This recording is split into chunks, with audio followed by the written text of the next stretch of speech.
कार्यक्रम के पुण्यार्चक हैं श्री पदम कुमार श्रीमती सीता, श्री राजेंद्र कुमार श्रीमती आशा, श्री हुकुम काका, श्री प्रकाश श्रीमती छाया, वैभव कुमारी वंदिता, पुत्र एवं पुत्रवधू श्री प्रतीक श्रीमती साक्षी, पुत्री एवं दामाद श्रीमती वैशाली श्री राहुल दोहित्र विराज जयपुर, पुत्री एवं दामाद श्रीमती समृद्धि श्री नीतेश दोहित्र एवं दोहित्री यश कुमारी ईशा डेनमार्क, पुत्री एवं दामाद श्रीमती प्रगति श्री ऋतुराज दोहित्री Kumari Parisha Bangalore. Firm Jainco enterprises private limited, 592 welcome tower Dadawadi Kota Rajasthan. AA class contracts.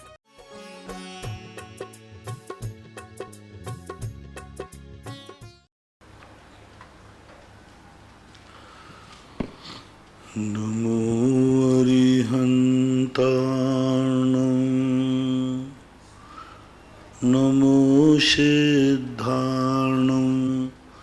नमो आयर्याणं नमो वज्रायाणं नमो लोये सवशाहुणं।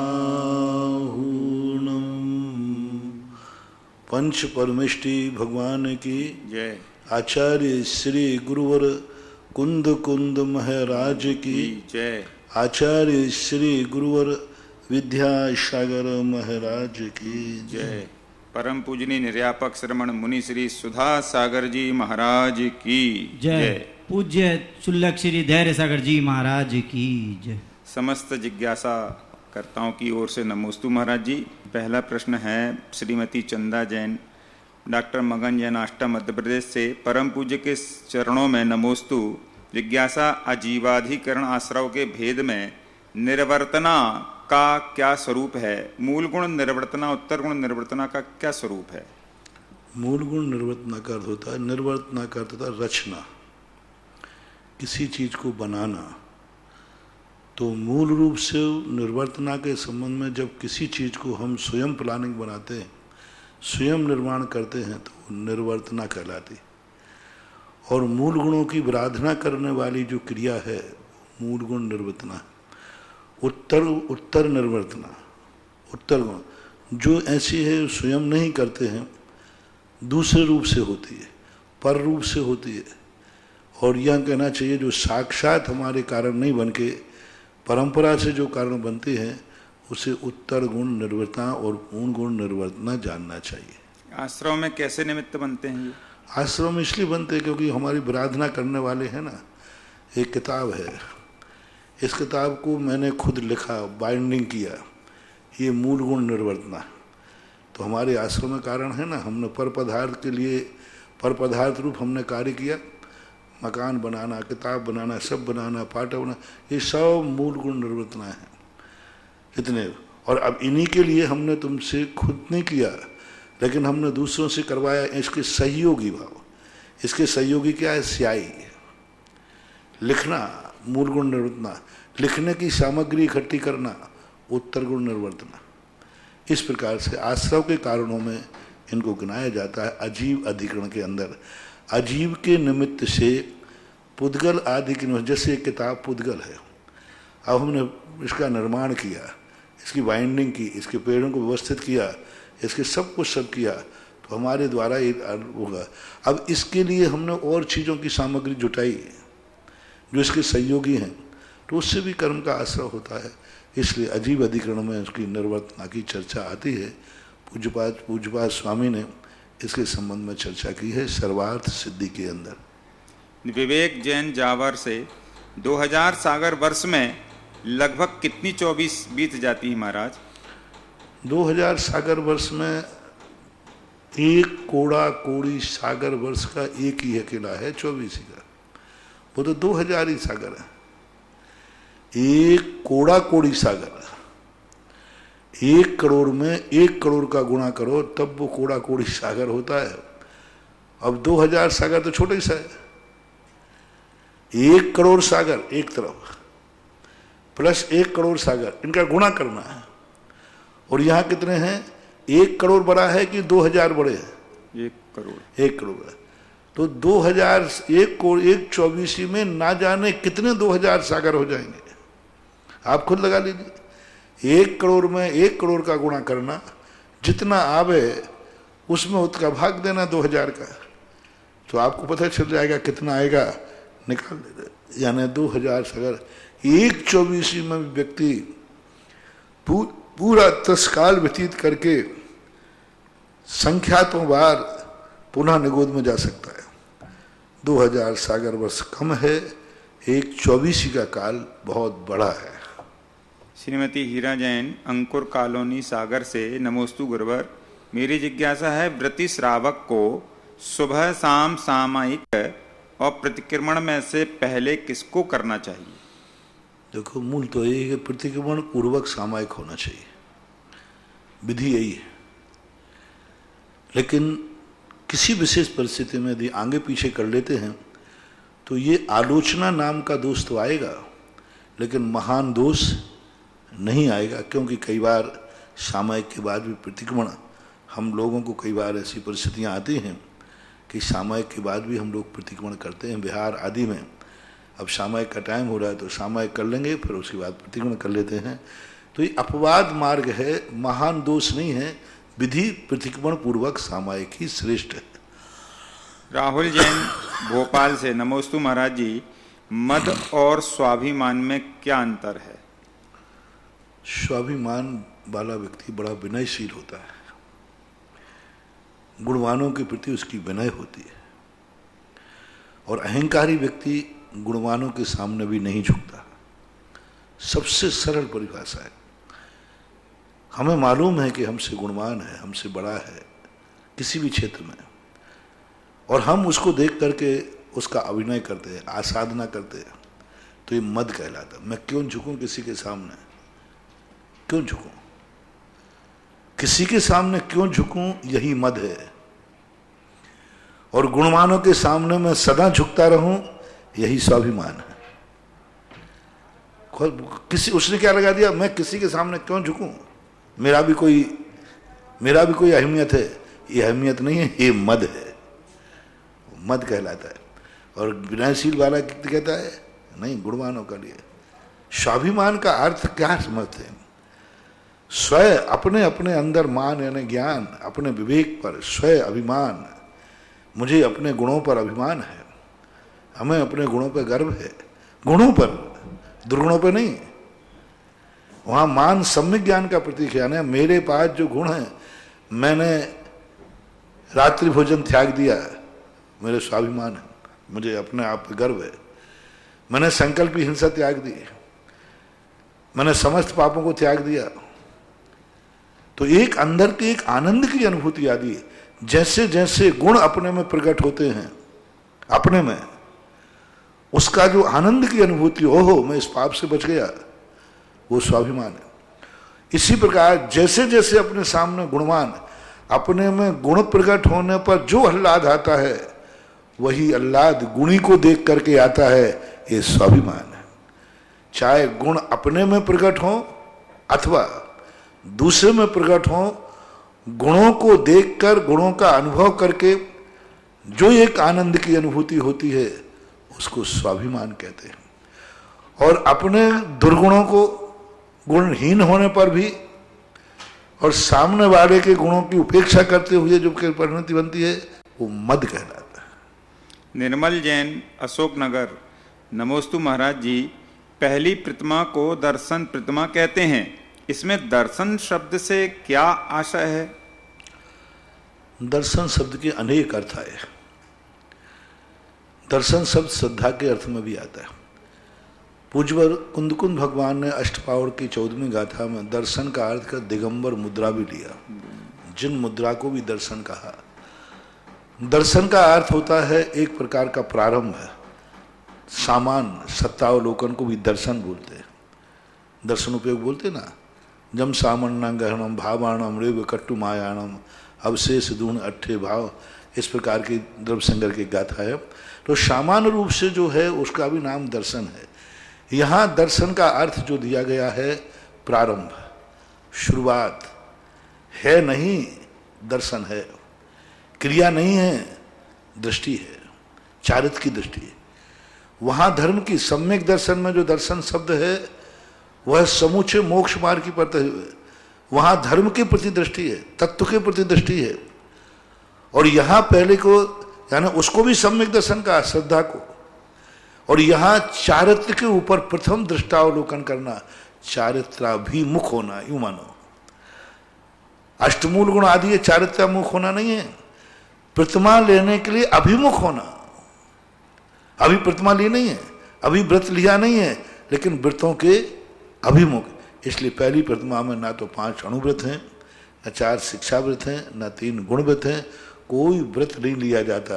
व्रतों के अभिमुख होता है, व्रतों के प्रति वो प्रभावित होता है, व्रतों की वो तैयारी करता है और अभ्यास रूप में शुरू कर देता है। इसलिए संसार शरीर भोग निर्विन्ना, ऐसा पूज्यवर समंतबद्ध महाराज ने रत्नगण श्राप, संसार शरीर और भोगों के प्रति निर्विन्न, निर्विन्न का अर्थ रहित नहीं, निर्वेद यानी उदासीन हो जाता है, क्योंकि उसको आगे प्रतिमा लेना है। तो मेरी दृष्टि से दर्शन का अर्थ है जिस क्रिया को हम करना चाहते हैं उसके प्रति आकर्षित होना, श्रद्धान्वित होना, आसान्वित होना और उसके अभिमुख हो जाना। यह दर्शन का अर्थ। बैठा लें तो ठीक है, प्रतिमा का अर्थ समान अर्थ में आता है। प्रतिमा का अर्थ है समान। ये प्रतिमा शब्द भी हालांकि अति प्राचीन शब्द नहीं है, ये 11 प्रतिमाएं। समंतभद्र महाराज ने प्रतिमा शब्द का प्रयोग न करके श्रावक के 11 स्थान भेद हैं, स्थान है। हाँ। प्रतिमा शब्द का प्रयोग बहुत थोड़ा बाद में शुरू है। श्रावक पदानी रेखा दस। हाँ, श्रावक के पद, श्रावक के 11 पद हैं, श्रावक के 11 स्थान हैं। प्रतिमा शब्द की परंपरा जो चली ज्यादा प्राचीन नहीं है। पहले 11 भगवान पूज्यवर कुंदकुंद भगवान ने भी अष्टपावड़ में 11 प्रतिमाओं के नाम लिखाए। बद में दंसनवाय सामाय पोषय सचित राय भट्टे बम्बा आरंभ परिग्रह, ऐसा कुछ आपके प्रतिक्रमण में आता है। हाँ, देश मृदुबा। तो ये जो वेद की प्रतिमा शब्द का प्रयोग नहीं किया, इसलिए प्रतिमा शब्द में और 11 भेदों में अंतर है, लेकिन फिर भी प्रतिमा अर्थ समान अर्थ में आता है। भक्तांबर में आया ना 2-3 श्लोक के बाद ही सुर गुरु प्रतिमोपी बुद्धि। हाँ, यानी सुर गुरु के समान जो हैं वे भी आपकी स्थिति में ऐसा आता है, ऐसा मानना चाहिए। गजरा जैन, बंदना जैन, भिलाई रसाली छत्तीसगढ़ से नमोस्तु गुरुदेव। गुरुदेव, परस्परोपग्रहो जीवानाम सूत्र का क्या अभिप्राय है? परस्पर उपग्रह जीवन का अर्थ उपकार ही मत लेना। तुम दूसरे के साथ जो करोगे उसका रिएक्शन तुम्हारे में भी होगा। जैसे तुमने किसी को गाली दी तो उसी का बुरा नहीं होगा, तुम्हारा भी बुरा होगा। हमने इस पेज को फाड़ा, इसमें से अजीवाधिकरण, यही नहीं नुकसान को प्राप्त हुआ, हमें अजीवाधिकरण से बंद भी होगा। जीव कोई भी क्रिया करेगा, किसी भी क्रिया करेगा, एक पक्षी प्रभाव नहीं पड़ेगा। पुद्गल में एक पक्षी प्रभाव पड़ता है।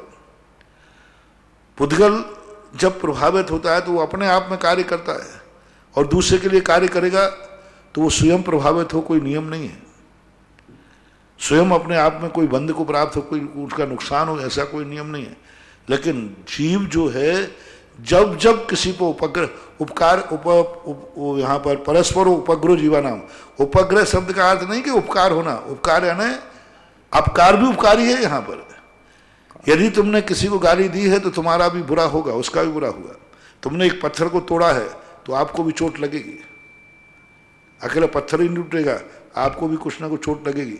आपने उसका ही नाश नहीं किया, पत्थर का जड़ का, आपको भी अपने परिणाम बिगाड़ना पड़ेगा। यानी जीव जब जब किसी निमित्त की तरफ मुख करता है तो उसे भी उसका निमित्त बनना पड़ता है। परस्पर उपग्रह जीवाना, उपग्रह का आने प्रतिक्रिया, ऐसा मानना चाहिए। पीयूष जैन, बड़ा गांव धसान। नमोस्तु गुरुदेव। परम उपकारी भगवान पारसनाथ पर उपसर्ग हो रहा है, ऐसा धर्मेंद्र ने किस ज्ञान से जाना? विभंगावधि ज्ञान से या अवधि ज्ञान से? दोनों जीव सम्यक दृष्टि के नाम से संबोधित किया गया है। उनको सम्यक दर्शन था, क्योंकि यक्ष, यक्षिणी और शासन देवताओं को नियम से सम्यक दर्शन होता है। यहाँ से जाकर मिथ्या दर्शन के साथ वो जन्म लेते हैं, बाद में वो उस पद पर बैठने वालों को सम्यक दर्शन हो जाता है, ऐसा उल्लेख शास्त्रों में आता है। और उन्होंने अवध ज्ञान तो बाद में लगाया, उपकारी होने से नेचुरल रूप से उनके सिंहासन कंपायमान हुआ, उनका मुकुट अस्थिर हो गया, कंपायमान हो गया, तब उन्होंने अवध ज्ञान गनाया। तो उनके पास सम्यक अवध ज्ञान ही था, विभंग अवधि नहीं था। विद्या जैन बड़ागांव दसान, नमोस्तु गुरुदेव। खोटा तप करने वाले तापस को भी कोई फल मिलता है या नहीं? और जब कमठ का जीव पंचाग्नि तप कर रहा था तब अग्नि के समीप रहकर सुरक्षित कैसे खड़ा रहा? क्यों? अग्नि में थोड़ी खड़ा था, अग्नि के पास खड़ा था।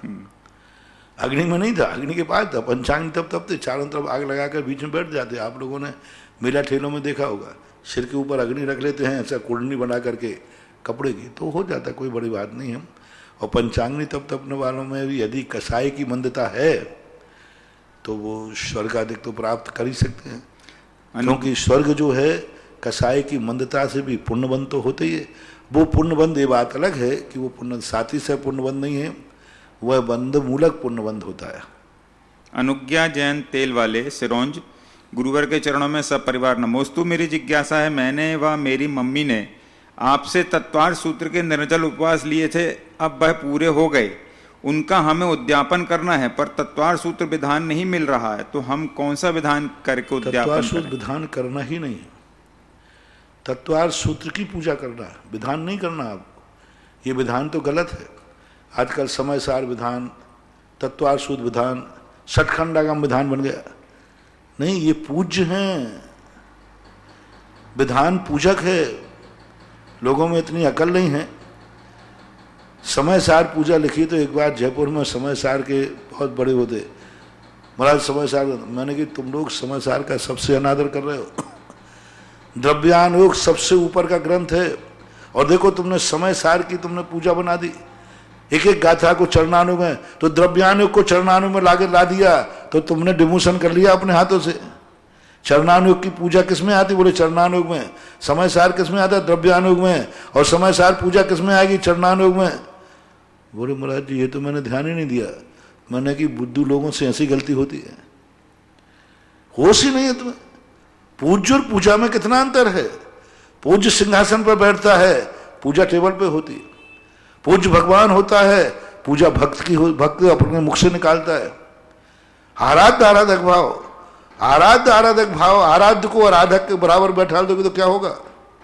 आराध्य आराधक भाव, पूज्य पूजक भाव, भक्त भगवान भाव, ये पूज्य है जिनवाणी माता, पूजा नहीं है जिनवाणी माता। पूजा नहीं है, समय सार पूजा नहीं, तत्वार सूत्र पूजा नहीं, ये पूज्य है। गुरु पूजा नहीं है, गुरु पूज्य है। भगवान पूजा नहीं है, भगवान पूज्य है। तो ये जिनेन्द्र देव की वाणी है, तत्वार्थ है, सिद्धांत है, 6 द्रव्य 7 तत्व हैं, ये जिनेन्द्र भगवान की वाणी है। और पूजा भक्ति वाणी है। पूजा किसकी वाणी है? भक्त की वाणी है। और तत्वार सूत्र जिनेन्द्र भगवान की वाणी है। इसलिए तत्वार सूत्र विधान करना भी नहीं। कोई भी किसी भी जिनवाणी के नाम से विधान हो, ये विधान करना बहुत बड़े पूज्य को पूजक बनाना है, यानी मुनि भगवान को भक्त बनाना है, गुरु को श्रावक बनाना है, बहुत बड़ा दोष है। इसलिए इनके महाराज भाव तो वही, भाव वही कर सकते। पूजा में करने वाला भी तत्वार सूत्र को भाव करेगा। पहले अध्याय में ये वर्णन है, मैं उसकी आराधना करता हूं, लेकिन हुबहू तत्वार सूत्र को नहीं लेगा। जैसे भगवान में 46 मूल गुण है कि नहीं, अनंत चतुष्टय है कि नहीं, तो पूजा में हम अनंत चतुष्टय लेंगे कि नहीं? अनंत चतुष्टय पूजा नहीं है, अनंत चतुष्टय की पूजा है। अब अनंत चतुष्टय की हम महिमा गाएंगे, हे भगवान आपका केवल ज्ञान है, सर्वज्ञ है, आप तीनों कालों की बातें जानते हैं, आप में 34 सतीशय हैं, ये सब वर्णन अपन पूजा में। वर्णन वही आएगा पूजा में जो भगवान में गुण हैं, जो है मैं उसकी पूजा करता हूं। ये गुण पूज्य हैं, ये पूजा है, ऐसा नहीं आएगा। अनंत चतुष्टय पूजा नहीं है, अनंत चतुष्टय पूज्य हैं, मैं इसकी पूजा करता हूं, इसकी प्राप्ति के लिए। इसी प्रकार तत्वार सूत्र को कोई पूजा नहीं करना, आपको तत्वार सूत्र की पूजा यही करना है कि तत्वार सूत्र का एक अध्याय पढ़ो, ये तो हुआ पूज्य। ओम ह्रीम उमा स्वामी रचित प्रथमोध्याय अर्घम निरुपामति। ये अर्घ, ये अब एक लाइन की पूजा है। जो अपन ने तत्वार सूत्र पढ़ा वो तो पूज्य है, वो तो भगवान की वाणी है। इसलिए तत्वार सूत्र पढ़ करके और आप 10 अध्यायों के अंत में अर्घ चढ़ा देना, यही आपके उद्यापन की पूजा है और इसी से आपका उद्यापन माना जाएगा। महेंद्र जैन, इंदौर। गुरुवर नमोस्तु। समय सार की पूजा कर सकता हूं मैं, एक एक गाथा की, लेकिन गाथा को तो पूज्य बनाऊंगा। फिर उस गाथा की महिमा में जो हमारे भाव आएंगे, मैं इस गाथा के भाव को प्राप्त करने के लिए करता हूं। तुमने तो सीधा अश्री लग दी, सीधा वही पूजा बना ली, ऐसा। महेंद्र जैन, इंदौर से। गुरुवर नमोस्तु। पहले की पीढ़ियां अपने बच्चों को कार के देने के बजाय संस्कार देने पर जोर देती थीं, लेकिन वर्तमान में नई पीढ़ियां संस्कार के बजाय कार की अपेक्षा अपने माता पिता से करते हैं। महाराज जी, कार से कुछ समय का सफर पूरा होता है, लेकिन संस्कार से पूरे जीवन का सफर सफलता से पूरा होता है। महाराज जी, आज की पीढ़ी को कार के बजाय संस्कार कैसे लाया जाए, संस्कार कैसे दें? पीढ़ी तो संस्कार चाहती है, आप देना नहीं चाहते, आप नहीं देना चाहते। 90% बच्चे संस्कार चाहते हैं, आप देना नहीं चाहते, आप देना नहीं चाहते। आप खुद कार की तरफ जाते, आप बचपन में जाकर के उसको कार लाके देते, 5 रुपए की कार ही लाके देते हैं। कोई आप ऐसी चीज नहीं देंगे जिससे उसमें संस्कार बने। आप जब बच्चे को रोता है तो आप उसे कोई भजन नहीं सुना के सुलाते हैं, आप मोबाइल पकड़ा देते हैं। तो आप खुद, कोई बच्चा ऐसा जन्म से कार मांगते हुए नहीं आता, वो माँ बाप से सीखता है। कोई बुरे संस्कार लेके नहीं आता। आप खुद मंदिर नहीं जाते, आप सुबह उठ करके, मैं कहता हूं कि माँ बाप सब सुबह उठ करके बढ़िया सब उठ के उसको उठावे। बच्चा कभी अपने आप नहीं उठता। आप स्कूल को कैसे 7 बजे उठा देते हैं?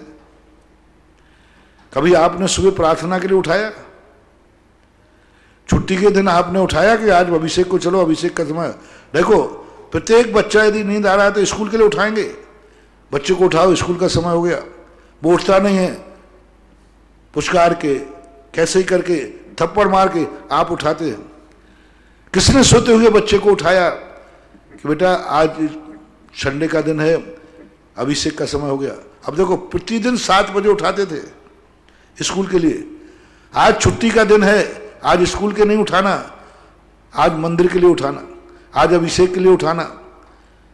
आज बेटा कोई होमवर्क नहीं करना है, संडे है, सुबह प्रार्थना के लिए उठाना। कौन उठाता है? बच्चा वो उठता ही नहीं है। अरे बच्चा स्कूल के लिए कौन सा उठ रहा था? स्कूल ये कौन सा उठ रहा था? जब स्कूल को उठाते हो तो मंदिर को क्यों नहीं उठाते? जब होमवर्क नहीं करता तो थप्पड़ मारते हो पाठशाला की क्लास के लिए। जो 10 विषय पढ़ सकता है बच्चा, एक 11वां विषय पाठशाला का नहीं पढ़ सकता। बच्चा जाना चाहता है। 90% बच्चे पाठशाला जाना चाहते, माँ बाप नहीं भेजते। 90% बच्चे मंदिर जाना चाहते, छोटे में, माँ बाप नहीं भेजते। 90% बच्चे रात में नहीं खाना चाहते, माँ बाप खिलाते। हमारे यहाँ देख लीजिए, अभी छोटे छोटे बच्चे अभी यहाँ लॉकडाउन में यहाँ रह रहे हैं, 2-2, 3 साल, रात में नहीं खाते, कभी मम्मी से मांगते भी नहीं, कहते भी नहीं कि मुझे रात में दो। तुम खुद जबरदस्ती खिलाते हो रात में। बेटा तुम्हें तो चलता है, तुम तो अभी छोटे हो। बेटा कहता भी है, पापा रात हो गया, अरे बेटा तू तो छोटा है, खा ले बेटा। उसको शाबाशी नहीं देते, वाह बेटा अब तूने रात में नहीं खा रहा है, बहुत अच्छा। नहीं भानुभाव, मैं बेटों को, मैं युवा पीढ़ी को दोष देने को कभी तैयार नहीं हूँ, क्योंकि मैंने युवाओं को दोष दे के देख लिया। और मैंने जब संस्कारों की बात कही तो मेरे सामने हजारों युवा, जब शिविर लगाता हूँ 3-3 हजार युवा सामने होते। उनमें 200-300 वृद्ध निकाल दो, 500 वृद्ध निकाल दो, 2000 कौन होते? जब मैंने संस्थान खोला सांगानेर की स्थापना, लोगों ने कहा आजकल की युवा पीढ़ी कहाँ मिलेगी, सब लौकिक पढ़ाई में जा रहे हैं, हमारे पास जगह कम पड़ रही है, इतने छात्र हैं। लोगों ने कहा आजकल की बच्चियां धर्म पढ़ना ही नहीं चाहती, क्या करोगे बच्चियों का छात्रावास खोल के, वो भी धर्म की क्लास पढ़ेंगे ही नहीं, क्योंकि आज की बच्ची मॉडर्न है, सब ये करते जाते हैं।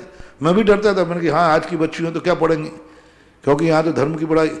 जब छात्रावास खुला हॉस्टल कम पड़ गई, मैंने छात्रावास खोला वो 2 साल में हॉस्टल कम पड़ गई, हमारे पास रहने को जगह नहीं। और बच्ची युवा पीढ़ी, बच्चे और बच्चियां कहती हैं मैं संस्कार होने को तैयार हूं, मैं जैन धर्म पढ़ने को तैयार हूं, मैं जो आप संस्कार दोगे जैन धर्म वो सब संस्कार पालेंगे, रात में नहीं खाएंगे, हम अभक्ष नहीं खाएंगे, हम आलू प्याज नहीं खाएंगे, हम होटल में नहीं खाएंगे, हम लौकिक पढ़ाई नहीं करेंगे, हम कोई एजुकेशन में नहीं जाएंगे, हम आधुनिक स्थानों पर नहीं जाएंगे, हम धर्म की क्लास में पढ़ेंगे, पढ़ाइए मुझे। लाइन लग गई, मैं पीछे हट गया, हॉस्टल नहीं, हमारे पास मकान नहीं, छात्रावास नहीं, मात हमें बच्चियों को रखने को, और 2 टाइम की रोटियां नहीं है, बस अकेला 2 टाइम की रोटियों में, और बच्ची को 5 साल रखने के लिए हमारी जैन समाज के पास स्थान नहीं है। बच्चियां तैयार हैं कि मैं संस्कार होने को तैयार हूं। जब हल्ला करेंगे, जब बच्ची भग जाएगी काला मुंह करके, जब कोई गलत कार्य करेगी तब कहेंगे आजकल की बच्चियां बिगड़ गई हैं, फलानी बच्ची फलाने के साथ भाग गई है। अरे वो नहीं भाग गई, तुमने भगा दी है, तुमने उसको खुद मियाद में भेज दिया, शेर की मियाद में, तुमने खुद उसको गलत संस्कार में भेजा। 2-2, 300 बच्चियां आ रही हैं पढ़ाई के लिए, हम छात्रावास सांगनेर वाले 50 बच्चियां ले पाते, 250 बच्चियों को वापस करा, अबे कहीं ना कहीं जाएंगे कि नहीं, वे 250 समझने को तैयार हैं।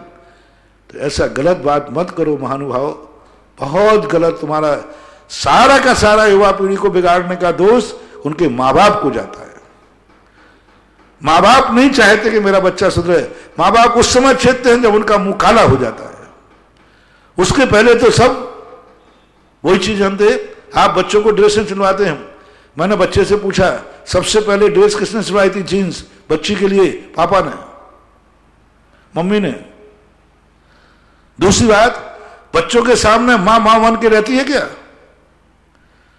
आजकल की माताएं बच्चों के सामने किस प्रकार की रहती हैं, आप सबको मेरे मुंह से मत कहलवाओ। मां बेटों के सामने मां कैसे व्यवहार करती, कैसे रहती, कैसे घूमती। जब मां खुद हीरो बन करके काला चश्मा लगा करके मां होकर के बाजार में घूमेगी, अर्ध वस्त्रों में घूमेगी, तो फिर बच्चों पे क्या प्रभाव पड़ेगा? मां खुद सलवार कुर्ती पहनकर हीरो, काला चश्मा लगाकर हीरो बन के बाजार निकल रही है, तो बच्ची भी हीरोइन बन के निकलेगी। मां किस ढंग से निकलती है? मां क्या, दादी मां कह रहा हूं मैं। माताएं और दादी मां जब अपने घर से निकलती हैं बाजार में, क्या रूप लेके निकलती है, कैसे वस्त्रों में निकलती हैं?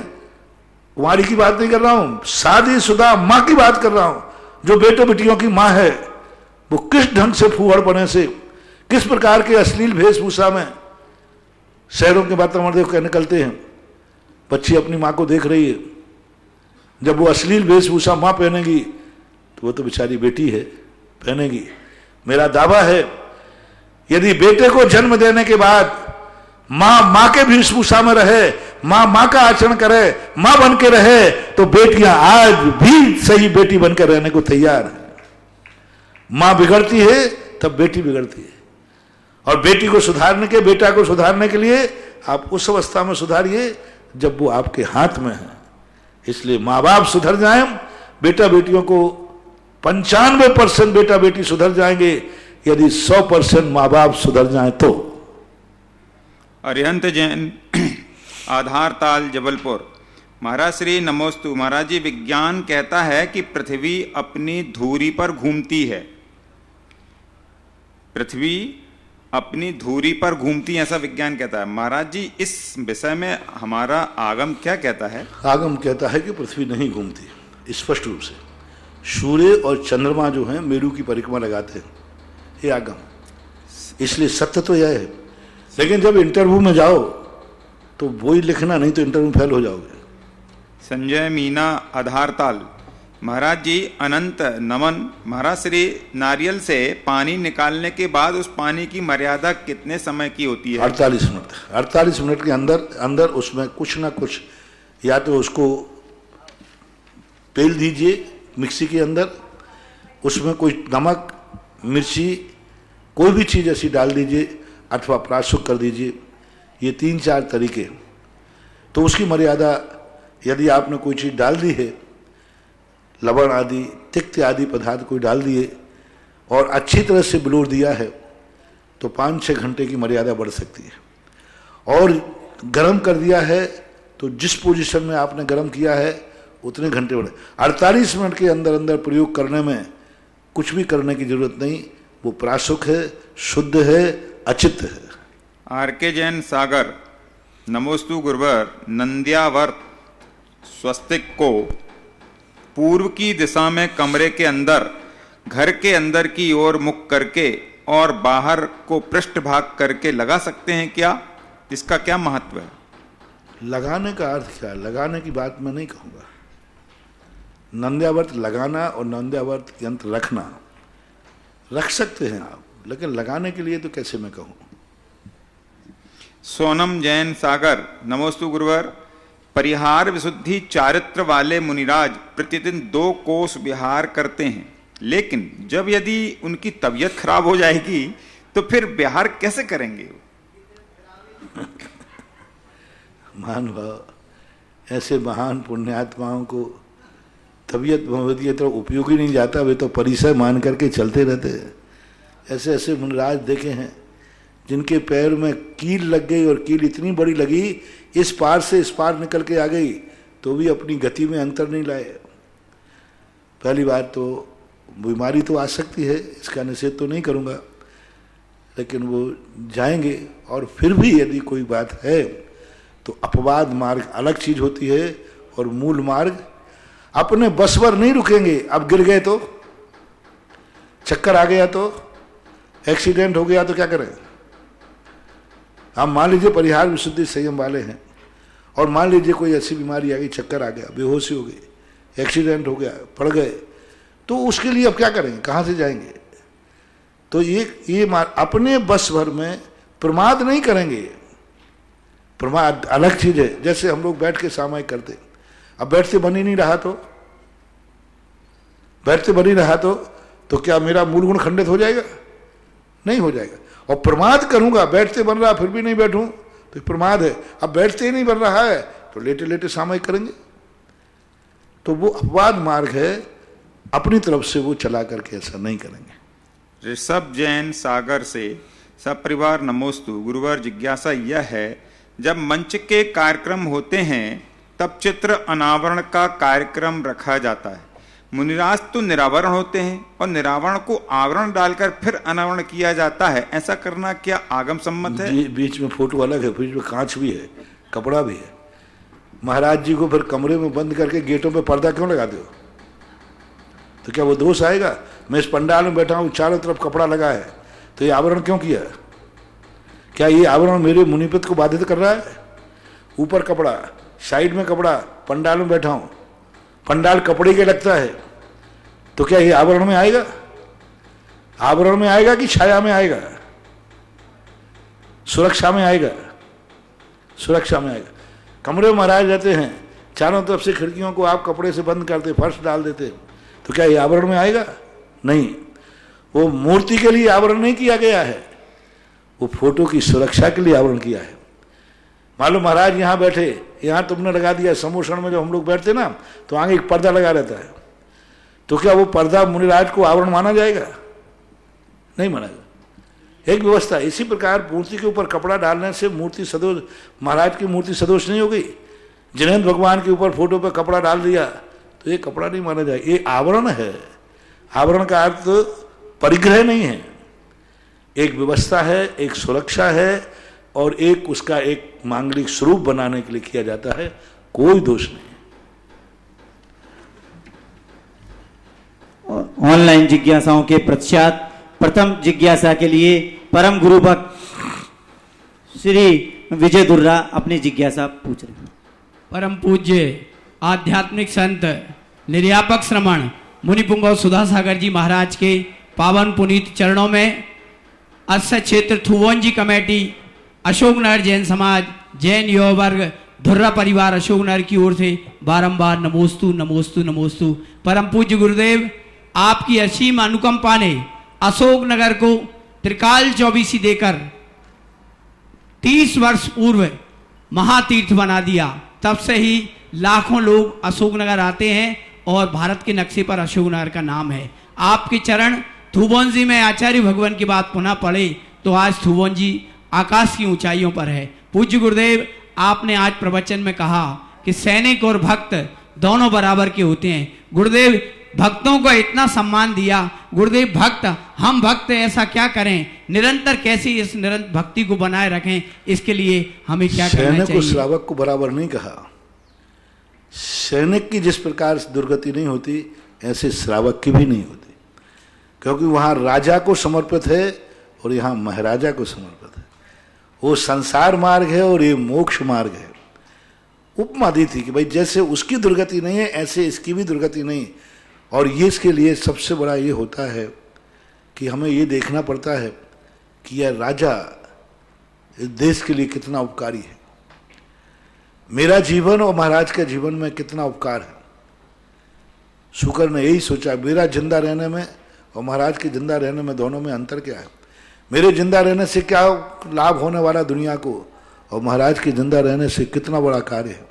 इसलिए सैनिक कहता है राजा को बचना जरूरी है, मेरे बचना कोई जरूरी नहीं। मैं मर भी जाऊंगा तो एक परिवार उजड़ता है, लेकिन राजा मर जाएगा तो पूरा देश उजड़ता है। श्रावक सोचता है कि मैं मरण भी प्राप्त हो जाऊं तो क्या पड़ पड़ता है, लेकिन गुरु मरने से कितने लोग सम्यक दर्शन से विहीन हो जाते। तो शुक्र ने इस प्रकार की परिणति की। तो सबसे बड़ा अपना यही देखा जाता है कि ये सम्यक दर्शन के आयतन है। सम्यक दर्शन के आयतन है देव साध गुरु घर हैं, इनके माध्यम से लोग सम्यक दर्शन प्राप्त करते हैं। तो श्रद्धा और भक्ति जब होती है तो यही है। परम पूज्य गुरुदेव आने में यहाँ बाउंड्री का 10 दिन लगे थे, 11 दिन निकलने में बस 1 मिनट लगना है। बाउंड्री के बाहर 1 मिनट लगता है बाउंड्री से बाहर, और बाउंड्री के अंदर आने में 10 दिन 11वें दिन आए थे। आशीर्वाद है। ठीक, परम पूज्य गुरुदेव के चरणों में बारंबार। अगली जिज्ञासा अनुराग जैन गोटे गांव से। महाराज श्री नमोस्तु। गुरुवर, रामायण का युद्ध अति मोह का परिणाम था और महाभारत का युद्ध अति लोभ का परिणाम था। गुरुवर, हम सांसारिक प्राणी लोभ और मोह की विनाशकारी प्रवृत्ति से कैसे बचें? रामायण का लोभ, रामायण का युद्ध लोभ का परिणाम था। हम सांसारिक प्राणी लोभ और मोह की विनाशकारी प्रवृत्ति से कैसे बचें? इसके हानि लाभ देख करके, इन्हीं दोनों युद्धों को देख करके निपट जाओ। समझ लो ना कि महाभारत में लोभ के कारण से, अहंकार के कारण से हुआ तो दुर्योधन का क्या हश्र हुआ, और रावण ने मोह की किया तो उसका क्या हश्र हुआ। इन दोनों युद्धों को फलाफल को देख करके ही व्यक्ति अपने आप सुधर जाए। जब तक व्यक्ति फलाफल पर विचार नहीं करेगा तब तक किसी भी चीज से बच नहीं सकता। हान उपादान, हानि और लाभ, इस पर विचार करो कि तुम्हारे लिए जिन्होंने, जैसे मैंने कहा था त्रिकाली, जो तुम कर रहे हो इसके पहले किसने किया, उसका हश्र क्या हुआ, जिन्होंने किया है उसका भविष्य क्या हुआ। इस सब पर विचार करो तो अपने आप फूट जाएगा। अरविंद जयमाला जैन ललितपुर से। गुरु के चरण में त्रिबार नमोस्तु। महाराज जी, जैन धर्म द्वारा ही जीव मोक्ष को प्राप्त होता है, ऐसा क्यों, जबकि संसार में अनेका धर्म है? जैन धर्म कोई व्यक्ति विशेष नहीं, जैन धर्म एक स्वभाव है, मार्ग है। मार्ग किसी की बपोती नहीं होता। अन्य धर्म और जैन धर्म को हमारे यहाँ ऐसा कोई वो नहीं कहा गया। हमारे यहाँ तो कहा, जिसने राग द्वेष काम आदि के जीते सब जग जान लिया, सब जीवों को मोक्ष मार्ग का निष्प्रय हो उपदेश दिया। बुद्ध वीर जिन हरिहर ब्रह्मा, कहाँ है बुद्ध वीर जिन हरिहर ब्रह्मा, या उसको स्वाधीन कहो, भक्ति भाव से प्रेरित हो या चित्त उसी में लीन रहो। जैन धर्म का कोई संस्थापक नहीं है। जैन धर्म कोई किसी का मत नहीं है। जैन धर्म कोई संप्रदाय नहीं है। जैन धर्म एक रास्ता है, एक पथ है, एक स्वभाव है, एक मंजिल है। जैसे रास्ता किसी का नहीं होता है, लेकिन रास्ते पर चलने की जो विधि होती है वो होती है। जो व्यक्ति जैन धर्म के नियमों को अपनाता है वह जैनी है, वो जैन धर्म का अनुयायी है। ये रही बाह्य क्रियाएं, ये बाह्य क्रियाएं समाज की सामाजिक व्यवस्थाएं, अनुष्ठान सामाजिक व्यवस्थाएं हैं। लेकिन जो वास्तविक आत्मा का धर्म है, जिसने राग द्वेष कामादि विकार जीत लिए, वह अधिकारी है। जैन धर्म ना तो किसी का निषेधक है, ना अपना स्वयं का संस्थापक है। जैन धर्म तो वस्तु के स्वभाव का नाम है। सम्यक दर्शन ज्ञान चारित्राणि मोक्ष मार्ग। सम्यक दर्शन ज्ञान चारित्र मोक्ष के मार्ग हैं। और ये तो आज आप लोगों ने ऐसा बना लिया कि धर्मों को जातियों से बंटवारा कर दिया, क्योंकि जातियों के कारण से धर्मों पर संकट आने लगे, इसलिए बंटवारा करने लगा। लोग अपने मनमानी करने लगे, मंदिर के अनुसार नहीं चल के, भगवान के अनुसार नहीं चल के, भगवान को अपने अनुसार चलाने लगे, इसलिए बंटवारे करना पड़े। जब तक दुनिया भगवान के अनुसार चलेगी तब तक कोई बंटवारा करने की जरूरत नहीं। लेकिन लोगों ने भगवान को अपने अनुसार चलाया। हमें स्वयं को मांस खाना था, भगवान को खिलाने लगे। स्वयं शराब पीना थे, भगवान को चढ़ाने लगे। स्वयं बुरे कर्म करने थे, भगवान से कर डाले। तो भक्तों के अनुसार जब धर्म चलता है तो बंटवारे हो जाते हैं, और धर्म भगवान के अनुसार जब भक्त चलता है तो बंटवारे खत्म हो जाते हैं। अगली जिज्ञासा सुधा जी पटवारी। नमोस्तु महाराज जी। महाराज जी, पार्श्वनाथ भगवान के 34 अतिशय होते हैं, उसमें से एक अतिशय होता है रूप सौंदर्य। तो भगवान को देख के, तो सौंदर्य को देख के तो वैराग्य उत्पन्न होता है, और अगर संसार में जितने भी सौंदर्य के धारी है उनको देखकर राग उत्पन्न होता है। तो ऐसे भगवान को देख कर सौंदर्य, हाँ, मतलब 34 अतिशय में एक सौंदर्य रूपवान भी। बपू सुंदर, यही तो बात उनकी है। उनका सौंदर्य इतना है कि अपलक देखते रहो, लेकिन विकार नहीं आता। यही शांत राग रुचि भी परमाणु विस्तुम निर्मापितस्त्र भुवनई के ललाम भूतो। यही शांत राग है। भगवान सुंदर परमाणुओं में तो राग उत्पन्न करने की योग्यता होती है, लेकिन आपके परमाणु जो जिससे शरीर बना है उनमें राग शांत। तीर्थंकर को देखकर किसी को विकार भाव नहीं आता, किसी को विकार। बहुत सुंदर होते हैं, अपलक देखता है, लेकिन उनके देख करके किसी का विकार भाव आता हो नहीं। पुरुष होते हैं लेकिन बहुत सुंदर होते हैं, कामदेव से भी सुंदर, लेकिन कोई स्त्री उनको देखकर विकार को प्राप्त नहीं होती। जब वो अपने आप में जब तीर्थंकर बनते हैं, मुनि बनते हैं, उनको देखकर किसी को कोई ऐसे भाव नहीं आते कि बुरे भाव आते हो। तो ये फिर भी पापियों के लिए नहीं कह सकते, क्योंकि जब द्वेष भाव आता है तो राग भाव भी आ सकता है। द्वेष भाव तो तीर्थंकरों के प्रति आए, कमठ को आया, महावीर स्वामी को आया, महावीर स्वामी के ऊपर उपसर किया, सुपार्श्वनाथ पर उपसर किया, तो द्वेष आया तो राग आ ही सकता है। सामान्यतः अच्छे लोगों के लिए, सज्जन लोगों के लिए, परिणामों के लिए, तो ये उनकी पूर्व भाव में उनकी ऐसी साधना थी। उन्होंने भगवान की ऐसी भक्ति की, और भक्ति उन्होंने राग भाव से नहीं की, वीतराग भाव से की। तो वीतराग भाव के व्यक्ति के लिए जब व्यक्ति वीतराग भाव से दान देता है तो उसको सब कुछ मिलता है, लेकिन वो उसमें रचता पचता नहीं है। 6 खंड का राज भी मिलकर के जल से भिन्न कमल होता है, क्योंकि उसने संपत्ति के लिए कभी भक्ति की नहीं थी। चक्रवर्ती बनने के लिए उसने भक्ति नहीं की थी, चक्रवर्ती बन गया, अब वो वैभव में लिप्त नहीं होगा, पा करके भी नहीं होगा। इसी प्रकार उन्होंने भगवान की भक्ति की थी, सुंदर रूप पाने के लिए नहीं, लेकिन सुंदर रूप मिला तो उसमें उनको अधिक राग आदि भाव नहीं होता। बताया कि अनंत गुणों कर्मों की निर्जरा होती है, तो 5, 10, 11 या आप भी हैं, तो उनके फिर कितनी निर्जरा होती होगी? 2 प्रतिमाओं में अनंत गुणी बताई है, असंख्यात गुण, असंख्यात असंख्यात गुण। बंद कितना है? अरे निर्जरा तो कुछ भी नहीं है। सागर के जल में से यदि प्रतिदिन पंप लगा करके भी पानी फेंका जाए, कितने हाउस पावर का, तो भी खाली, जितना बड़ा हो उतना, तो भी समुद्र में से कुछ भी कम होने वाला नहीं है। बंद तो अनंत रूप होता है। गुणी तो असंख्यात गुणी निर्जरा है। इसलिए जो असंख्यात गुणी ऊपर से जो निर्जरा हो रही सम्यक दृष्टि की, वो पाप कर्मों की निर्जरा कम हो रहा है। जब वो अनंत गुणी निर्जरा होती है तो फिर वो तो अनंत गुणी यानी परिसाधन क्रिया पूर्ण रूप से जब निर्जरा होती है, सामान्य रूप से प्रति समय संख्या, क्योंकि बंद भी तो प्रति समय है। बंद नहीं होता तो एक दिन खत्म हो जाता।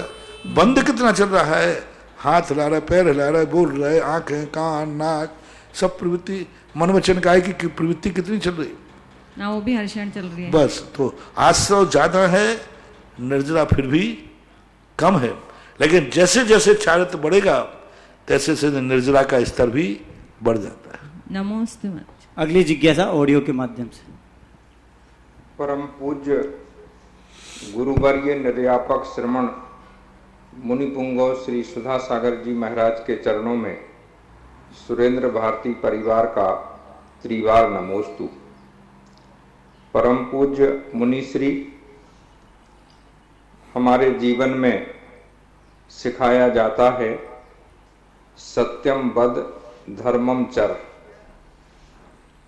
कि सत्य बोलो और धर्म का आचरण करो।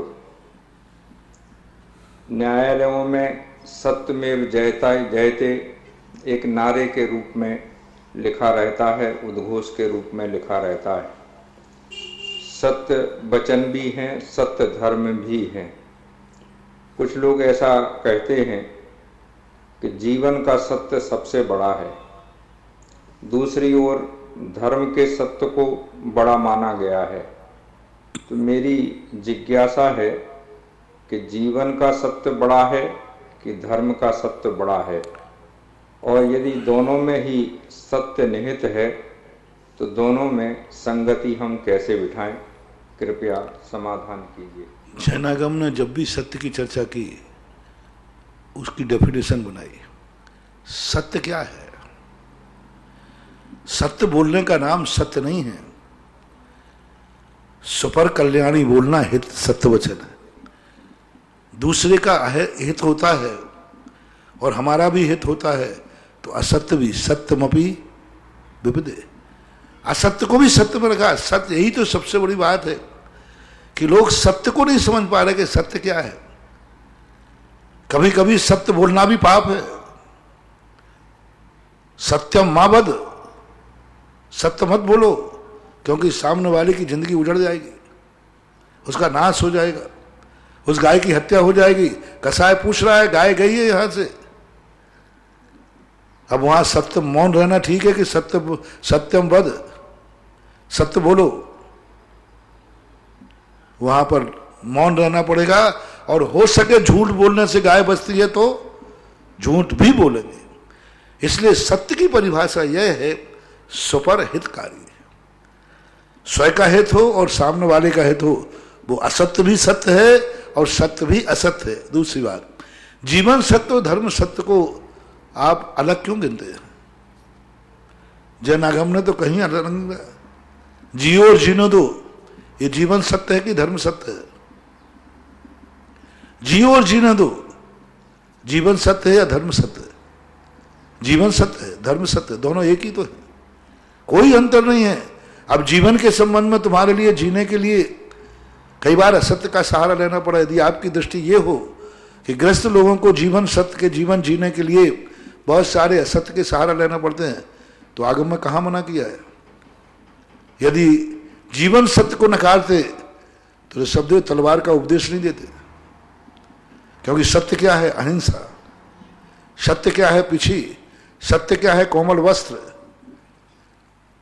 अहिंसा, अहिंसा है पीछी, ये देना दिए। तलवार नियम से हिंसक है, तलवार हिंसक है और वो नियम से हिंसा ही करेगी। फिर भी ऋषभदेव ने उसका उपदेश दिया, तलवार जीवन सत्य है, पीछी धर्म सत्य है। तलवार जीवन सत्य है, ध्यान रखना, और पीछी धर्म सत्य है। दोनों सत्य अलग हैं कि एक है? दोनों एक ही। यदि तलवार सत्य नहीं होगा, जब जब तलवार झुकी है तब तक पीछी भी झुक गई है, और जब जब तलवार जीती है पीछी भी जीती है। जब जब तलवार हारी है तब तक पीछी भी हारी। 600 साल तक यहां मुनि महाराज क्यों नहीं रहे? कौन हार गया था? तलवार हार गई थी, सैनिक हार गया था, सरकार हार गई थी, राष्ट्र हार गया था, तलवार हारी थी। और जैसे ही तलवार हारी सब पिछी हार गई।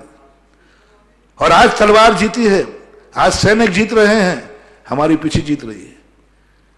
तो कहां है दोनों अलग? तलवार और पिछी दोनों विरोधी स्वभाव वाले हैं, दोनों विरोधी स्वभाव वाले हैं, लेकिन दोनों ऐसे हैं जैसे नदी के दो किनारे होते हैं।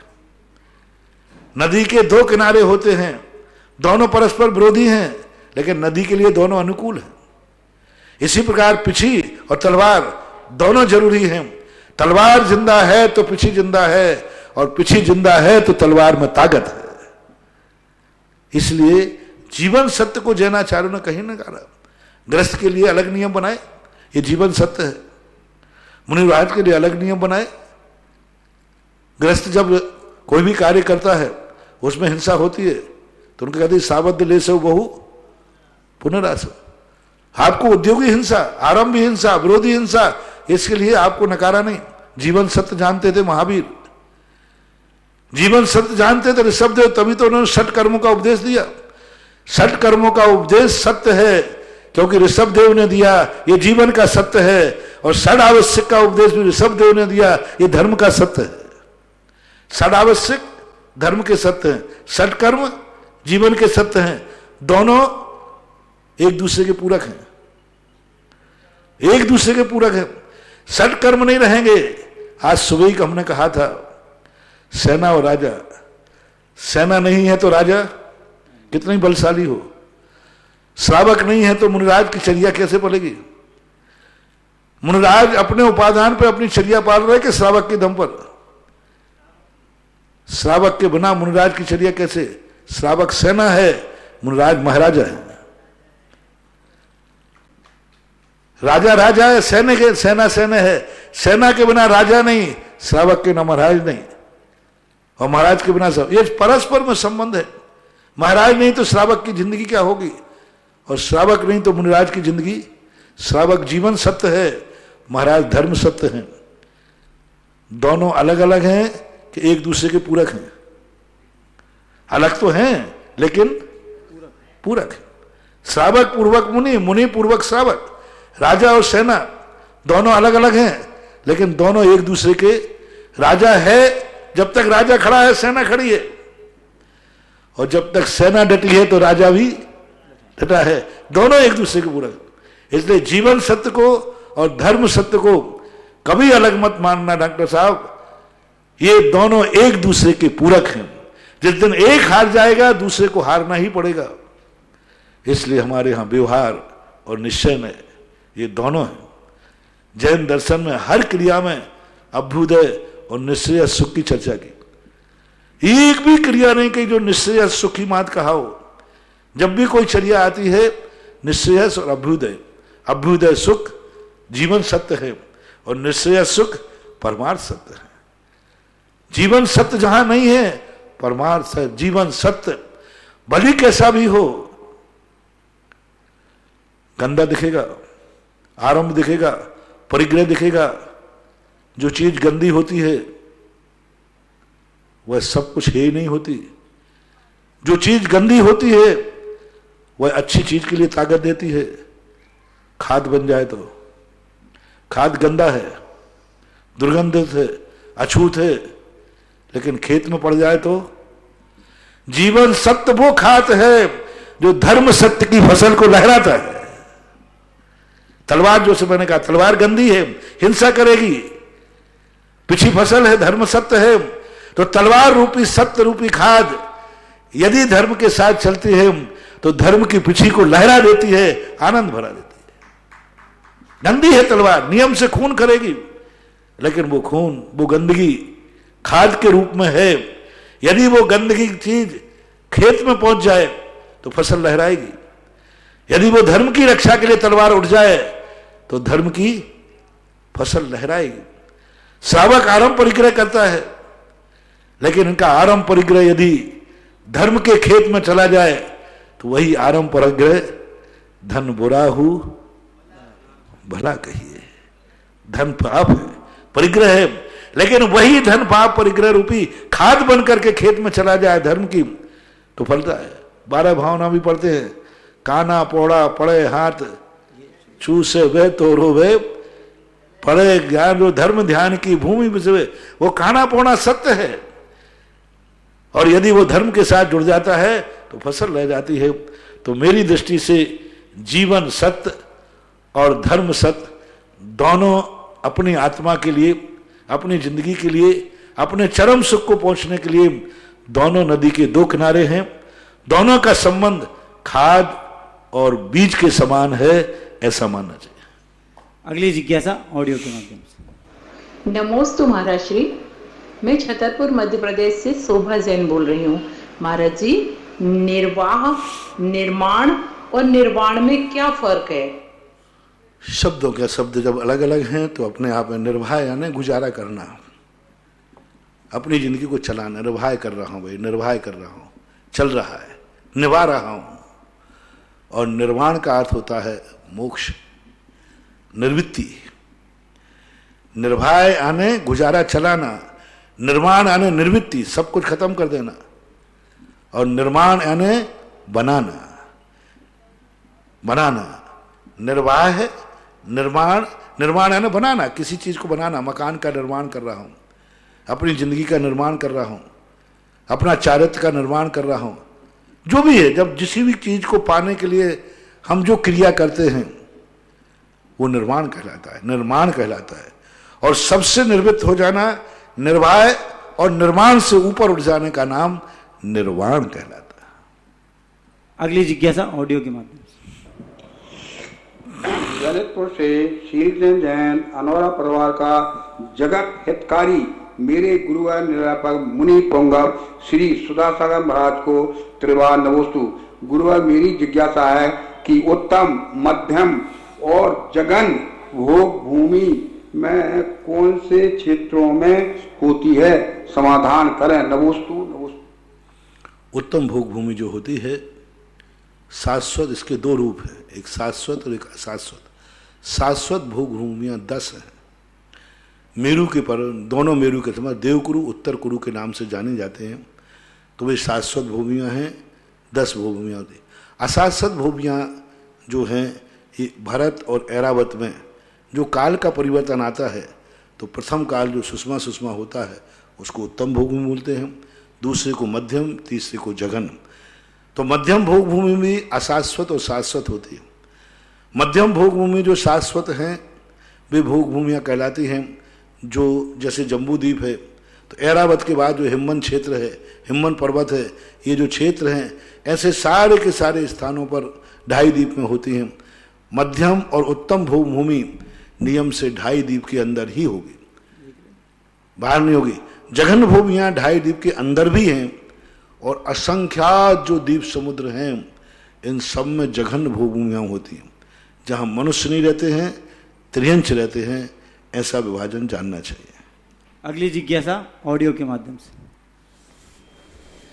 परम पूज्य निर्यापक श्रमण मुनि श्री सुधासागर जी महाराज जी के चरणों में अनंत सह नमोस्तु।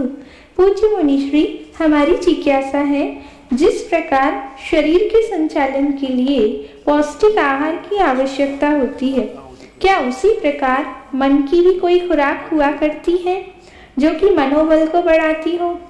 उसका रूप कैसा होता है और हम किस प्रकार अपना मन की खुराक होती है? जैसे जी महाराज जी के चरणों में अनंत सह नमोस्तु। पूज्य मुनि श्री, हमारी जिज्ञासा है, जिस प्रकार शरीर के संचालन के लिए पौष्टिक आहार की आवश्यकता होती है, क्या उसी प्रकार मन की भी कोई खुराक हुआ करती है जो कि मनोबल को बढ़ाती हो? उसका रूप कैसा होता है और हम किस प्रकार अपना और अपने आसपास के लोगों का मनोबल बढ़ा सकते हैं? मन की खुराक तो बहुत बड़ी होती है। इसकी तो इतनी है कि शरीर की खुराक तो फिर भी मिट जाए, मन की भूख तो इतनी बड़ी है कि सारे संसार को खा जाए तो भी नहीं मिले। और मनोबल बढ़ाने का यह है कि एक कण भी मिल जाए तो तृप्त हो जाती है। मनोबल बढ़ाने के लिए हमेशा सकारात्मक सोच, मन को बढ़ाने के लिए सदा सद आचार, सद विचार मनोबल बढ़ाते हैं। क्योंकि मनोबल इसलिए बढ़ाते हैं कि व्यक्ति जब सद आचार विचार करेगा तो उसका मन कभी डिफीट नहीं खाएगा, तो उसका मनोबल बढ़ता है। वस्तु स्वरूप किसके लिए? वस्तु स्वरूप विचार खुशी से सब दुख संकट सहा करे, यही तो मनोबल बढ़ाना है। वस्तु स्वरूप का जब हम चिंतन करते हैं तो मनोबल बढ़ता है। जब हम विचार करते किसी चीज पर तो मनोबल बढ़ जाता है, टूटता है मन, लेकिन सोचते कि अरे अभी तो दूसरी तरफ भी तो देखो, तत्व दृष्टि।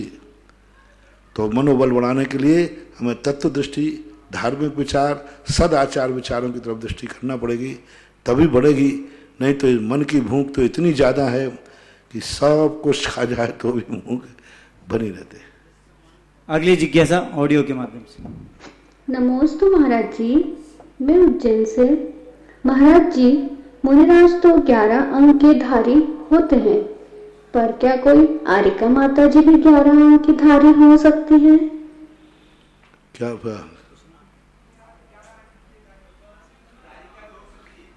आरिका के लिए भी आगे समझ में, मुनिराज तो द्वादशांक के धारी होते हैं, लेकिन स्त्रियों को 11 अंक का ही ज्ञान हो सकता है। अधिकतम ऐसा शास्त्रों में वर्णन है, सुलोचना के लिए 11 अंक का ज्ञान था।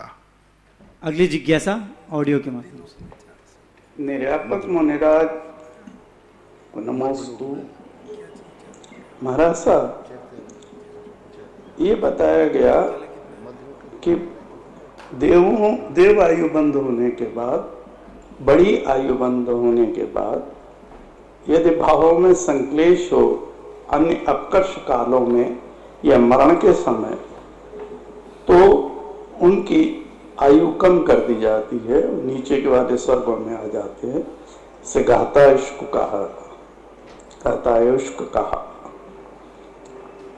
और पर उनको एक बोनस मिलता है जिसमें एक अंतर मुहूर्त कम, आधा सागर अधिक दिया जाता है, मिल जाता है।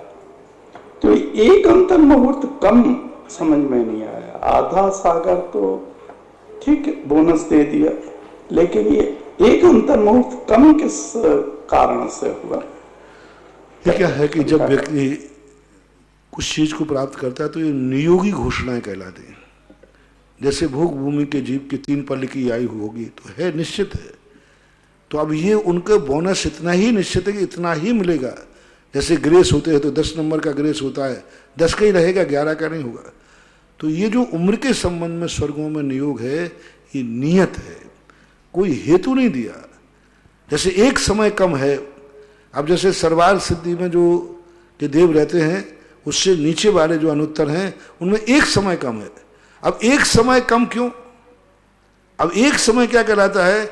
1 सेकंड में असंख्यात समय होते, एक समय कम कर लिया तो अब वहां का एक नियोग मानना चाहिए।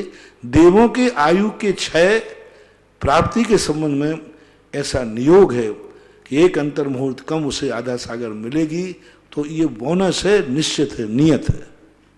अगली जिज्ञासा विकास पटवारी बिजोलिया से।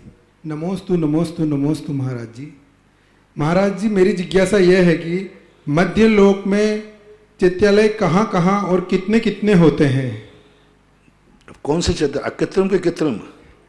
अकृत्रिम और कृत्रिम जो आप बना रहे हैं वो कहाँ कहाँ और बनाओगे? कृत्रिम चैत्यालयों की तो गणना नहीं की जा सकती है। अकृत्रिम चैत्यालय मध्यलोक के 458 होते हैं। उनमें से 100 मेरु संबंधी, 80 तो मेरु संबंधी हैं ही, और 20 गजदंतों के 4 तो 100 तो गजदंत मेरु संबंधी हैं। 170 विजयात पर्वत की श्रेणियों में है, 80 बक्षार गिरियों में है, 30 कुंडल गिरियों में है, 30 उनमें कुल देवकुरु उत्तर गुरु में 30 जो 2 वृक्ष होते ना, तो जो भोग भूमि है। इस प्रकार से कुल भूमियों की आय 20, देवकुरु उत्तर कुरु, एक एक जिनालय वहां पर। फिर उसके बाद आएंगे ईश्वाकार पर्वत के 4, मानसोत्तर के 4, कुंडलगिरी के 4 और ऋषकवर द्वीप के 4 और नंदीश्वर द्वीप के 52। हो सकता है इसमें एक आध कोई छूटा हो। इस प्रकार से 458 है। 2.5 द्वीप के अंदर सबसे ज्यादा मध्यलोक में चैत्यालय। 2.5 द्वीप के बाहर फिर कोई चैत्यालय नहीं है। 8वें द्वीप के पहले मानसोत्तर पर्वत के 4 हैं फिर जाकर के जितने द्वीप समुद्र हैं उनमें कोई चैत्यालय नहीं है। फिर जाकर 8वें द्वीप में जाकर के नंदीश्वर द्वीप में 52 जिनालय पड़ते हैं। 8वें द्वीप के बाद फिर 9वां और 10वें द्वीप में कोई जिनालय नहीं है। फिर 11वां द्वीप है कुंडलवर द्वीप। कुंडलवर द्वीप में 4 जिनालय हैं। कुंडलवर द्वीप के अंदर कहीं 8 जिनालय का भी उल्लेख मिलता है। लोक विनिश्चय सार में 8 जिनालयों का वर्णन भी आता है। तो वो 8 जिनालय जब रहेंगे तो यहाँ थोड़ा फर्क आ जाएगा, लेकिन मूल परंपरा के अनुसार 4 जिनालय ही कुंडलाकार कुंडलवर द्वीप में मानसोत्तर पर्वत के समान एक कुंडलाकार पर्वत है। उसमें 20 कूट बने हुए हैं। उनमें उस कूट में उस नाम से देवता रहते हैं, उनके भवन हैं व्यंतर आदि देवों के। तो और उन्हीं के बीच में 4 जिनालय माने जाते हैं। फिर जाकर के 11वें के बाद 12वें द्वीप में कोई जिनालय नहीं है, समुद्र में तो होते ही नहीं। और जाकर के फिर जो 13वां द्वीप है रुचकवर द्वीप, वहां पर 4 जिनालय हैं। रुचकवर द्वीप का बड़ा महत्व है। भगवान के पंचकर्णा के समय जो देवियां आती हैं वे रुचकवर द्वीप से ही आती हैं। भगवान के जो 56 कुमारियां, अष्टकुमारियां आदि आप बोलते, वो रुचकवर द्वीप के ही वहां से आते हैं। इस प्रकार से 13 द्वीप तक जिनालय हैं। 13वें द्वीप के बाद फिर असंख्य द्वीप समुद्रों में कोई जिनालय नहीं है। अर्थात 2.5 द्वीप प्लस 8वां प्लस 11वां और प्लस 13वां, इनमें ये 458 जिनालय हैं। इनका हमने जो अलग कहा, एक आध कोई नाम रह गया हो तो देख लेना। ऐसे अलौकिक 8वें द्वीप नंदीश्वर की रचना या तपोदय 30 क्षेत्र में होने जा रही है। कुछ ही नाम शेष हैं। यदि किसी को नंदीश्वर द्वीप में अपना नाम लिखाना हो तो वो संपर्क कर सकते हैं। अगली जिज्ञासा अशोक जी खांदू कॉलोनी से। मेरे आराध्य गुरुदेव मुनिपुंगव श्री सुधासागर जी महाराज के श्री चरणों में उत्तर कुरु और देव कुरु ना तो 20 है ना 30 है, 10 है, क्योंकि 10 भोग में 7 हैं। एक मेरु संबंधी 2, जम्बू वृक्ष सालमाली वृक्ष, तो मेरु कितने हैं 5, तो 10 जो हैं ये देवकुरु उत्तर के 10 ही जिनालय लेना, 20 और 30 नहीं लेना। तो एक नमोस्तु नमोस्तु नमोस्तु। गुरुदेव सुनने में आता है कि भगवान का हार जिसके वहां होता है, क्या वो मोक्ष में, वो जीव मोक्ष में जाता है? ऐसा सही है क्या है? भगवान का हार जिसके वहां होता है नियम से भव्य ही होता है। अभव्य के यहाँ तीर्थंकर का हार नहीं होता और निकट भव्य होता है। उसी भाव में जाए ऐसा तो नहीं कह सकते हैं, लेकिन मोक्ष बहुत जल्दी जल्दी जाते हैं। नमोस्तु गुरुदेव नमोस्तु। द्वादशांग जिनवाणी माता की जय। इस कार्यक्रम के पुण्यार्चक थे श्री पदम कुमार श्रीमती सीता, श्री राजेंद्र कुमार श्रीमती आशा, श्री हुकुम काका, श्री प्रकाश श्रीमती छाया, वैभव कुमारी वंदिता, पुत्र एवं पुत्रवधू श्री प्रतीक श्रीमती साक्षी, पुत्री एवं दामाद श्रीमती वैशाली, श्री राहुल, दोहित्र विराज जयपुर, पुत्री एवं दामाद श्रीमती समृद्धि, श्री नीतेश, दोहित्र एवं दोहित्री यश कुमारी ईशा डेनमार्क, पुत्री एवं दामाद श्रीमती प्रगति, श्री ऋतुराज, दोहित्री Kumari Parisha Bangalore. Firm Jainco enterprises private limited, 592 welcome tower Dadawadi, Kota Rajasthan. AA class contracts.